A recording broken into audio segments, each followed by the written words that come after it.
तो दोस्तों, कैसे हैं आप सभी। आशा करता हूँ बहुत ही अच्छे होंगे। अगर आप रेलवे एग्जाम की तैयारी कर रहे हैं तो यह वीडियो आपके लिए बहुत ही इंपॉर्टेंट है। जो भी क्वेश्चंस हैं इंपॉर्टेंट और सिलेक्टेड हैं, जो बार बार पूछे जाते हैं। तो चलिए वीडियो की शुरुआत करते हैं बिना टाइम गवाए। देखते हैं पहला क्वेश्चन क्या है। पहला क्वेश्चन आपसे पूछा है, किस धातु का गलनांक सबसे अधिक होता है। किस धातु का गलनांक सबसे अधिक होता है। तो राइट आंसर हो जाएगा ऑप्शन सी, टंगस्टन। टंगस्टन धातु का जो गलनांक होता है सबसे अधिक होता है। बहुत बार ग्रुप डी के एग्जाम में पूछता है क्वेश्चन ये। चलते हैं अगले क्वेश्चन की ओर। अगला क्वेश्चन आपसे पूछा, किस गैस को मून गैस कहा जाता है।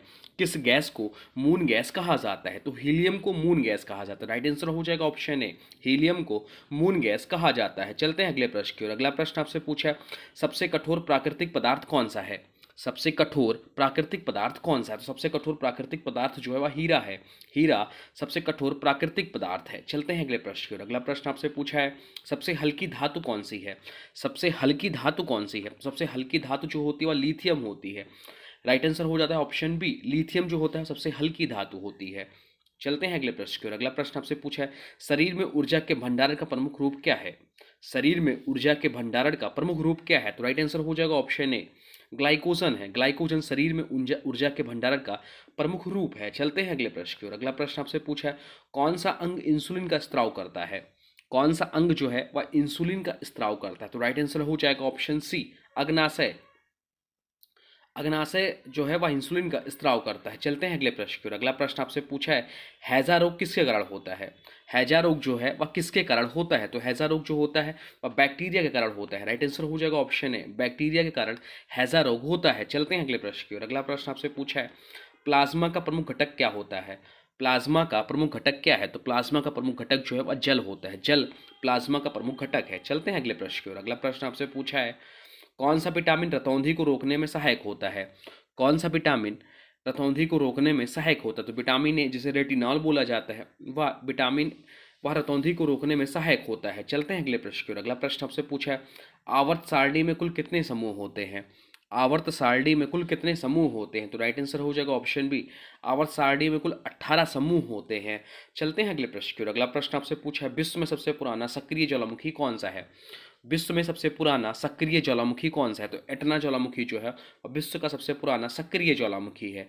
चलते हैं अगले प्रश्न की ओर। अगला प्रश्न आपसे पूछा, विश्व का सबसे लंबा नदी डेल्टा कौन सा है। विश्व का सबसे लंबा नदी डेल्टा कौन सा है। तो इसका जो राइट आंसर हो जाएगा वो हो जाएगा ऑप्शन सी, गंगा ब्रह्मपुत्र जो है विश्व का सबसे लंबा नदी डेल्टा है। चलते हैं अगले प्रश्न की ओर। अगला प्रश्न आपसे पूछा है, कौन सा ग्रह सूर्य के चारों ओर परिक्रमा करने में सबसे अधिक समय लेता है। कौन सा ग्रह सूर्य के चारों ओर परिक्रमा करने में सबसे अधिक समय लेता है। तो इसका जो राइट आंसर हो जाएगा वो हो जाएगा ऑप्शन सी, अरुण ग्रह। चलते हैं अगले क्वेश्चन की ओर। अगला क्वेश्चन से पूछा है, भारत की पहली सौर ऊर्जा से चलने वाली ट्रेन कौन सी है। भारत की पहली सौर ऊर्जा से चलने वाली ट्रेन कौन सी है। तो इसका जो राइट आंसर हो जाएगा वो हो जाएगा ऑप्शन सी, डेमो ट्रेन जो है वो भारत की पहली सौर ऊर्जा से चलने वाली ट्रेन है। चलते हैं अगले प्रश्न की ओर। अगला प्रश्न आपसे पूछा है, दुनिया की सबसे तेज चलने वाली हवाओं को क्या कहा जाता है। दुनिया की सबसे तेज चलने वाली हवाओं को क्या कहा जाता है। तो इसका राइट आंसर तो जेट स्ट्रीम, जेट स्ट्रीम कहा जाता है दुनिया की सबसे तेज चलने वाली हवाओं को। चलते हैं अगले प्रश्न की ओर। अगला प्रश्न आपसे पूछा है, प्रथम गोलमेज सम्मेलन कब हुआ था। प्रथम गोलमेज सम्मेलन कब हुआ था। तो प्रथम गोलमेज सम्मेलन जो हुआ था वह 1930 में हुआ था। राइट आंसर हो जाएगा ऑप्शन बी, 1930 में प्रथम गोलमेज सम्मेलन हुआ था। चलते हैं अगले क्वेश्चन की ओर। अगला क्वेश्चन से पूछा है, सुभाष चंद्र बोस ने आज़ाद हिंद फौज का गठन कहाँ किया था। सुभाष चंद्र बोस ने आज़ाद हिंद फौज का गठन कहाँ किया था। तो राइट आंसर हो जाएगा ऑप्शन बी, सिंगापुर में किया था।